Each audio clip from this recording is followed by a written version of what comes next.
You won't believe this. I'm sitting in the county jail. Just kidding. But I very nearly landed there.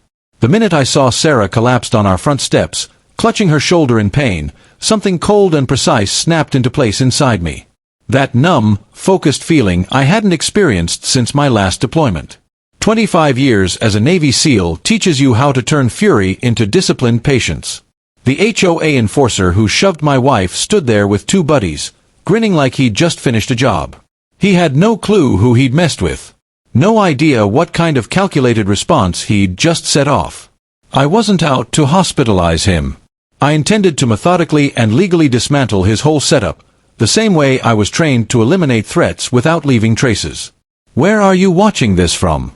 Drop a comment if you've ever dealt with power-hungry HOA bullies or petty tyrants who needed a reality check. Trust me, what came next will brighten your day. After 25 years in the SEALs, all I wanted was peace. That's what Sarah deserved after sticking by me through deployments, through the nightmares, and through recovery from PTSD that still visited me in the small hours. She was my anchor when I was half a world away, and again when I came home missing parts of myself. Not physical pieces, but the kind of soul shards combat rips out. When I retired, we picked Pine Creek Estates because the agent promised it was quiet and close-knit. Sarah loved the big backyard where she could grow herbs for the teas she made for her patients. I liked the garage for my woodworking and the nearby lake where I could fish alone. We thought we'd found our forever place. The first 6 months felt like everything we'd hoped for.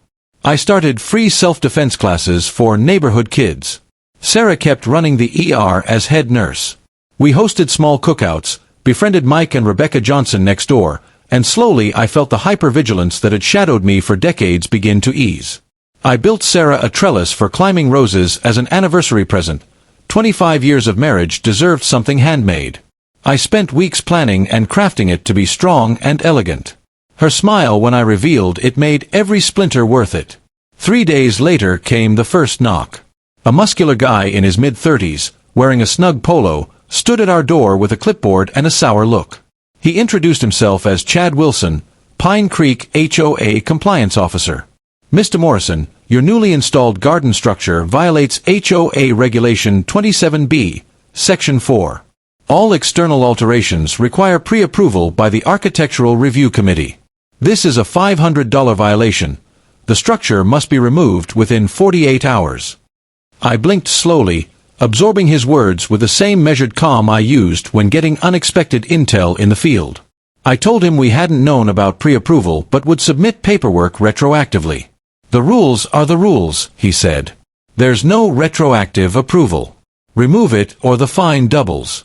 He slapped the notice into my hand and swaggered back to his HOA-branded SUV. That evening, as Sarah and I pored over the bylaws, a document we probably should have read before buying, Mike Johnson leaned over the fence. Looks like you've met the HOA enforcement squad, he said, grim. Watch out for them. I'm retired police, and even I can't stomach how they run things. Karen Matthews runs this place like her personal empire. They've pushed at least 3 families out this year. That set my operational brain working. Why would an HOA be so intent on driving people away? HOAs usually seek stability, not turnover. Something smelled off, and in my line of work, inconsistencies often meant hidden motives. I filed a formal appeal asking for reasonable accommodation and offering to alter the trellis to meet guidelines. 3 days later the reply arrived, appeal denied, and 5 more violations. The mailbox color didn't match spec, though it hadn't changed since we bought the house. Lawn height exceeded the 3-inch max by half an inch. Trash cans allegedly not stored properly, even though they were behind our fence. Unauthorized garden plants, Sarah's medicinal herbs, and causing a nuisance with my youth self-defense classes. Fines now totaled over $2,000. This wasn't random, it was targeted harassment. When I showed Sarah the notices, her eyes hardened with resolve. This isn't right, Jack, she said softly. We need to stand up, not just for us, but for everyone they're bullying. I felt a familiar calm settle in, the same calm before every mission I'd led. I only wanted a peaceful retirement, I told her, but looks like we've got one more operation to plan.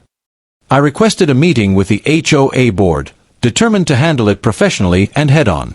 The meeting took place in the community clubhouse, an overdone space that screamed expensive renovation. 5 board members sat behind a long table like a tribunal, with Karen Matthews in the center. At 58, she wore perfectly coiffed blonde hair and jewelry that cost more than most residents' monthly mortgage. You wouldn't believe how fast the illusion of power crumbles once you shine a light on it. Karen's smug composure, Doug's trembling hands, Chad's fake bravado, all of it was built on secrecy and intimidation. And I was about to strip that away piece by piece. The next morning, I set up discrete cameras around our property and began compiling digital files, timestamps, patrol logs, and footage of Chad trespassing. Mike and I cross-referenced financial statements against county records, tracing the HOA's consulting fees to shell companies registered under Doug's cousin's name. Rebecca started drafting a feature for her newspaper, one that would expose not just the HOA's abuse of power, but the law enforcement connections that protected them. Within a week, I had a complete operational picture. Karen's personal spending linked directly to HOA accounts, Doug falsifying financial reports, and Chad using his position to intimidate residents. Every move they'd made left a digital trail, and I knew exactly how to follow it. When I finally walked back into the next HOA meeting, I wasn't angry.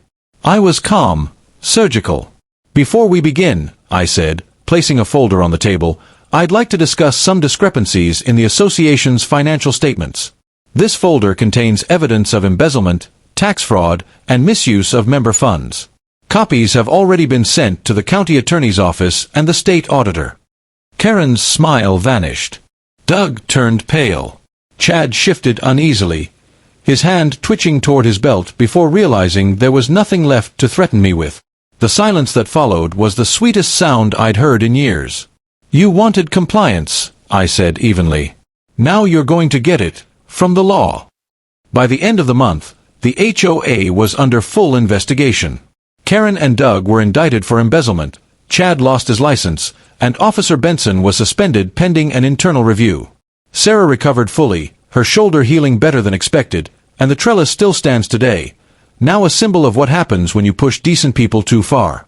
I didn't just reclaim my peace. I reclaimed my purpose. Because sometimes the most effective missions aren't fought overseas, they're fought right in your own neighborhood. I quietly dug into the HOA's financials and Karen's sudden affluence. "I've wanted to run this for years," Rebecca told me, voice low. "But nobody will go on the record. People are scared of retaliation." I understood that fear. When the people who control your neighborhood can also harm your finances or force you out of your home, standing up costs more than courage, it costs security. The same dynamic plays out in authoritarian regimes.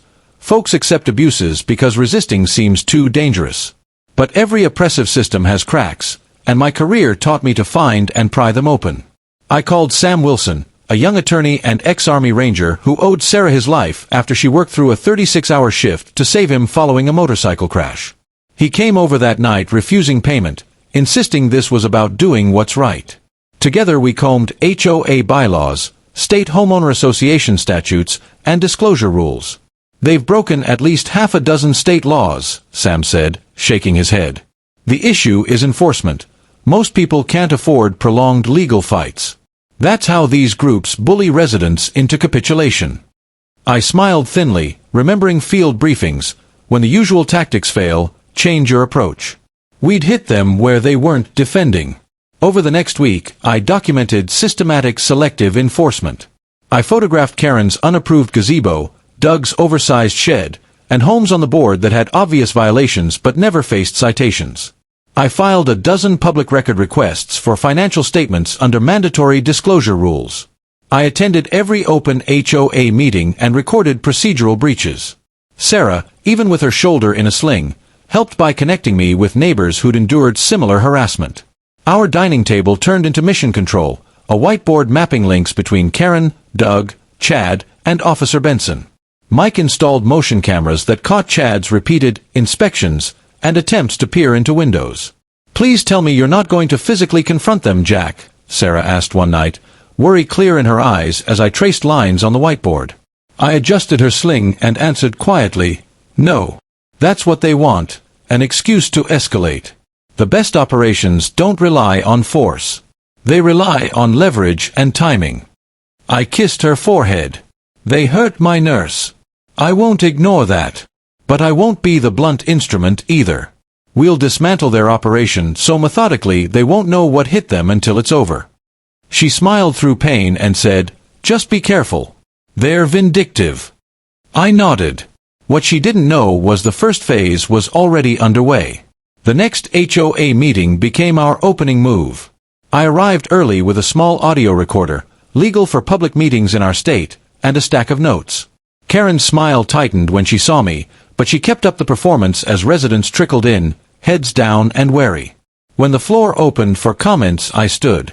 "Before we start," I said, "I'd like to address the board's response to the assault on my wife by HOA personnel." A murmur went through the room. Karen tried to shut me down. "That's not on tonight's agenda, Mr. Morrison," she said smoothly. I cut her off, politely but firmly. "Actually, Bylaw 7(3) allows residents to raise safety concerns as priority items. I've handed out copies." I distributed packets, the bylaw, witness statements about Sarah's injury, and photos of similar unapproved structures elsewhere that had not been cited. Doug sputtered, "You're disrupting a community meeting with personal grievances." I stayed calm. "I'm exercising my rights under the bylaws you're charged with enforcing. I've also submitted 12 requests for financial records that should be available to members. None have been produced, which violates both HOA transparency rules and state law."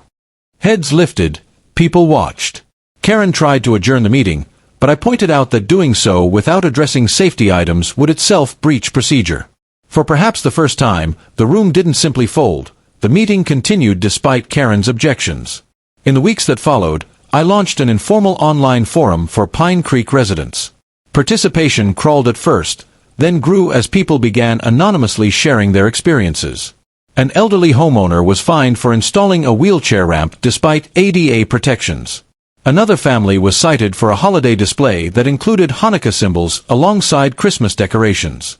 Patterns emerged, selective enforcement aimed at anyone who challenged the board. I began circulating step-by-step guidance on filing complaints and requesting records, and more neighbors came forward. Rebecca, the reporter, started digging into public records and local court filings. Sam drafted letters citing specific statute violations. Mike consolidated witness statements and surveillance clips. Slowly, the fear that had silenced people started to crack. What had been whispered in private became shared evidence.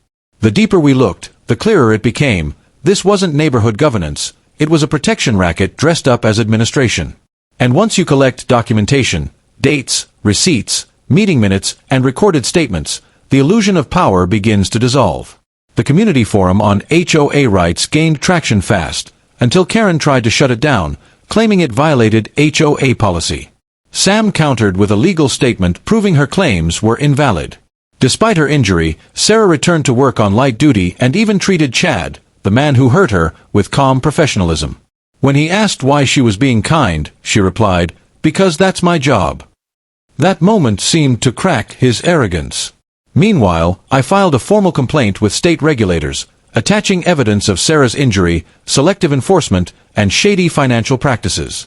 Rebecca uncovered fake companies tied to Karen and Doug's family siphoning HOA funds, while Mike discovered Officer Benson had been bribed with golf club perks to protect them. As state investigators moved in, harassment from the HOA intensified, daily violation notices, photos taken through our windows, even threats. But pressure only confirmed they were scared. When Doug offered to waive fines if we dropped our complaint, I called it what it was, extortion. We escalated legally, securing a restraining order and gathering witness statements. An anonymous ex-accountant sent proof of embezzlement. Karen called an emergency meeting to impose a $2,000 legal defense fee, but I stood up and exposed their corruption. The vote failed, and Karen stormed out.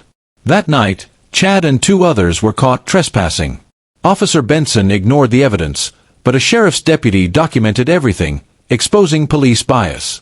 Soon after, Benson was suspended. Hidden recordings later caught Karen and Doug plotting to frame us, while their falsified financial records sealed their fate. Their last desperate act, a $14,750 lien threat, only confirmed they were finished. Sam advised patience. The trap was set, and they were walking right into it. They still didn't know who they were messing with. In the SEALs we used to say, "The only easy day was yesterday." I've never shied from a necessary fight. Our response went wide and deep. Sam filed a court audit request. Rebecca ran the first exposé. We got another anonymous tip revealing offshore transfers of HOA funds. The pressure spiked when Chad showed up at Sarah's hospital with what sounded like a threat about accidents happening to our home while she was at work. Calm and resolute, Sarah told him she'd involve security and the police, and he backed off, rattled. We organized the neighborhood. Nearly 30 residents came forward at a meeting with stories of fines for religious symbols, ADA ramps, and disability-friendly swings. We formed a homeowners' rights committee and gathered enough signatures to force a special election, a process Karen had long blocked. Her lawyer tried to disqualify signatures and bar those with violations from voting, but every attempt only hardened our resolve. Then we learned Officer Benson had agreed to solve our problem by planting drugs in my truck. Chad, unexpectedly, warned us. He said he'd seen the thefts and that Sarah had treated him like a human being. That's why he told us. Instead of hiding, we set a trap. Sam and Mike helped install covert cameras in and around the truck. At 2 a.m., the footage captured Benson placing a small package. 3 hours later he returned in uniform with an anonymous tip. When Benson found the package, I consented to a search. He triumphantly opened it, only to reveal baking sugar. I then played the recording, high-def video showing Benson planting that package earlier. Copies were already with my attorney, the chief, and the DA. Benson froze. Within hours he was in custody, and the county documented conflicting police reports that exposed departmental bias. Panic spread through the HOA leadership. Karen and Doug tried another emergency meeting at Karen's house, but Sam had a court order forcing open, properly noticed meetings. Process servers, protesters, and local news swarmed the scene. The recording from Karen's prior closed-door meeting proved catastrophic. They'd explicitly discussed embezzlement, framing residents, and using Benson to plant evidence. The assistant DA called it more than civil mismanagement, possible criminal conspiracy, extortion, and embezzlement. Search warrants followed. County investigators seized records from Karen, Doug, and the HOA office and uncovered the ledger. Over $250,000 diverted to personal expenses, sham consultants, and offshore accounts. Their empire of intimidation was crumbling, not by muscle, but by careful evidence, timing, and community courage. Karen and Doug's downfall was swift. Investigators found HOA money spent on luxury vacations, cosmetic surgeries, and even Karen's son's tuition. Doug had covered his gambling debts and investment losses with community funds. Their allies were rewarded with free HOA fees and paid consulting favors. On Wednesday morning, arrests swept through Pine Creek. I stood outside as Karen was led away in handcuffs, her mask of superiority gone. At the station, she demanded to know why she was being treated like a criminal.